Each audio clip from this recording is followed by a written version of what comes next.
That's a vibe. She wanna vibe. That's a vibe. It's a vibe, yeah, late night. As of right now, America is the world's biggest superpower, but China is aiming to take America's place. In 2013, China unveiled their Belt and Road Initiative, which was their plan to reroute global trade. The Belt and Road Initiative is China's ambitious plans for economic integration on a massive scale. The land belt runs from China through South and Central Asia into Europe, while the Maritime Road connects coastal Chinese cities with Africa and the Mediterranean. The reach is vast. To date, at least 68 countries and international organizations have signed trade and infrastructure deals with China as part of the initiative. Together, these countries account for up to 40% of global GDP, a whopping $21 trillion. Key projects of the Belt and Road Initiative include a 12,000-kilometer railway connecting London to the Chinese city of Yiwu, a highway that connects Kashgar in China's far west with Pakistan's Gwaida port, and a pipeline from Turkmenistan to China that will eventually pump 55 billion cubic meters of gas a year to Shanghai. These are all signs of what's been called the string of pearls theory. It predicts that China is trying to establish a string of naval bases in the Indian Ocean that will allow it to station ships and guard shipping routes that move through the region. So while China's not getting its money back, it's still achieving some very important strategic goals. China has loaned African countries $125 billion between 2006 and 2017 as part of the Belt and Road Initiative. It loaned them $60 billion in 2015 and another $60 billion in 2018 in the form of assistance, loans, and investments. China promised to align its goals for the initiative with the African Union's own development goals for greater interconnectivity within the continent, but these specific goals have not yet been outlined.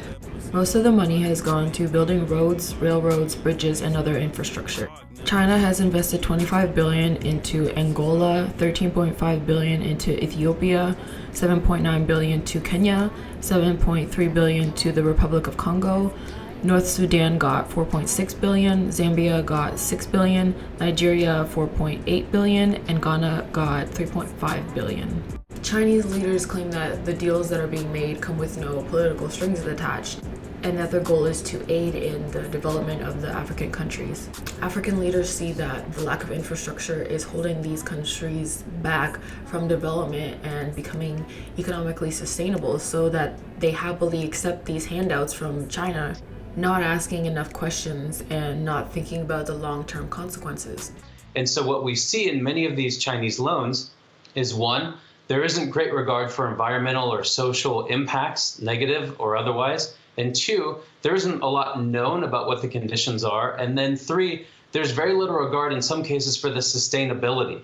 And so you've seen not just an absolute number increase in the amount of loans, but for some countries, for instance, Djibouti, because of Chinese debt, the debt to GDP ratio of this very small country of less than 1 million people has shot up from 50% to 85%.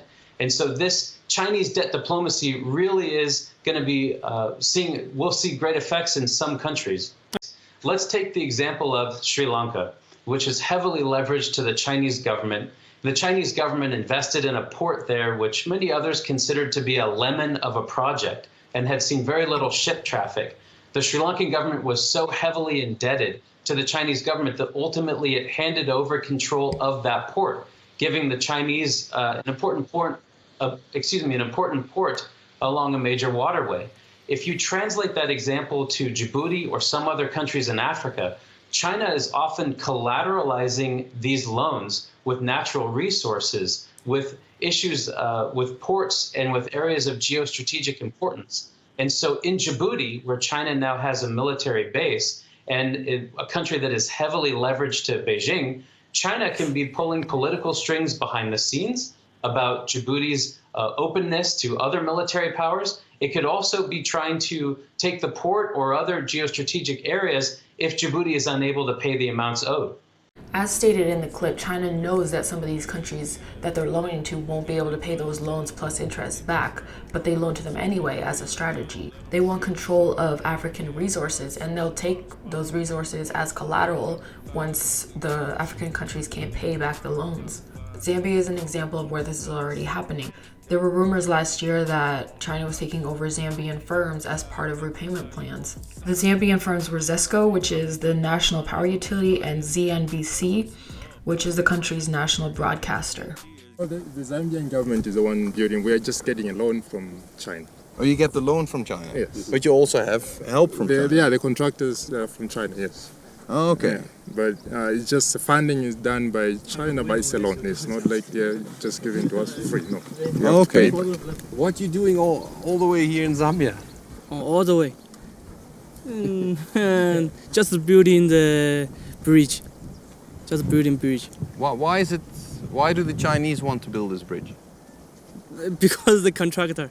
That's a contract. Yeah, the contractor. This first time in Zambia for you? Yes, the first time. But the stay here is 2 years. 2 years? Yes, stay 2 years. Why does China want to build a bridge so far away in western Zambia? I mean, what's the benefit for you? You know, we like to make Zambia people rich. After we build a lot and bridge. You like to make the people of Zambia rich? Yeah. But why? We are friends. Your friend? Yeah, Africa with China friend. Understand? Just like that? Yeah.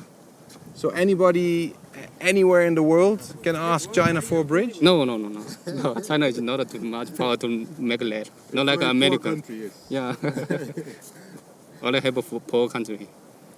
Only help the poor countries? Yeah. A third of the best farmland in Zambia is owned by white people that have lived there for a long time, and then another third is now owned by Chinese farmers. These farms are highly mechanized, which means that they very rarely hire Zambian workers, and most of their produce is going back to China.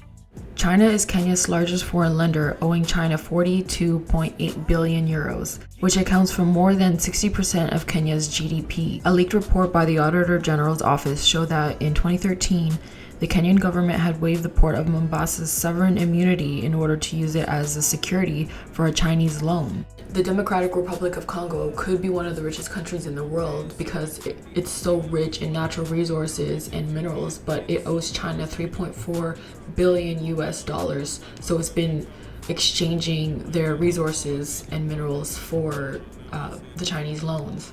Angola owes China the most amount of money out of all the African countries. They owe China 25 billion US dollars. Angola is the second largest producer of oil in Africa, and most of that oil is going to debt repayments to China. China says that they don't want any control of African people and that this loan project isn't a form of neo-colonialism, but there are hints that that isn't completely true. The definition of neo-colonialism is the use of economic, political, cultural, or other pressures to control or influence other countries. In countries such as Kenya, South Africa, Tanzania, and Uganda, Mandarin has been added to the national curriculum. That language is an apparatus of power and prestige. It constructs and transmits ideologies, it vends culture and generates attraction. It manipulates and persuades. And no matter sophistication in tanks, dominant powers desire to have their language on the tongues of everyone. So you believe, according to your column, that by introducing Mandarin into the Kenyan educational system, it is opening the door to Chinese power in Kenya. Yeah, that is very true. And it's not only in Kenya, but anywhere where language is utilized. Any society that uses language has always been used beyond the everyday transactional activities. And language is always packed with ideologies and with philosophies. And in this case, if Kenya is going to adopt Mandarin and it becomes a lingua franca, as it were, or even second to English, it will be very easy now for the Chinese empire, if you will, to now transmit its own ideologies, because the ideologies can only be carried through language. And how best to do that using your own language as a power. The Curriculum Development Institute in Nairobi said that the new Chinese language teaching plan is complete and will be introduced to primary school students in 2020. I'm not saying that China is trying to colonize African people. I'm just saying that everybody in Africa, or most people knowing Chinese, would make it easier to influence the people, impose their beliefs and ideologies onto African people, if that's what they wanted to do.